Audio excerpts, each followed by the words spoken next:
আজকে শুক্রবার, পবিত্র দিন, জুম্মা মোবারক। জুম্মার দিনে আমার জামাই নামাজ পড়তে যাওয়ার আগে গোসল করে পাঞ্জাবি পরে আমাকে বলল, আমাদের গাছে তো আম ধরেছে, তো একটা ভিডিও বানাও তো দেখি কেমন লাগে। তারপর একটা আমের গাছের তলায় একটা ভিডিও বানালাম। আসলে জুম্মার দিনে মসজিদে নামাজ পড়তে, সপ্তাহে নামাজ যারা পড়তে যায়, আসলে পবিত্র দিন তো নামাজ পড়তে দেখতেও ভালো লাগে। আর আজকে আমাদের মসজিদে এক খতম মিলাদ করে নেওয়া হবে। গেছে শুক্রবারের সপ্তাহে শবে বরাতের সময় আমার জ্যাঠাতো বোনের স্বামী মারা গেছে, আমার বড় দুলাভাই। তার জন্য আজকে শুক্রবারের দিনে আবার খাবারের কিছু আয়োজন করেছে। আয়োজনটা হচ্ছে পোলাও বানাচ্ছে। এগুলা মসজিদে যে নামাজ পড়বে সকলকে খাবার দিবে।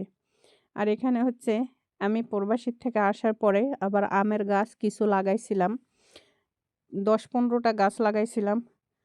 সব কিছু দেনেওয়ালার মালিক হচ্ছে আল্লাহ। মানুষ না দিলে কিন্তু পারে না, আল্লাহ চাইলে সবই পারে। দেনেওয়ালার মালিক হচ্ছে আল্লাহ।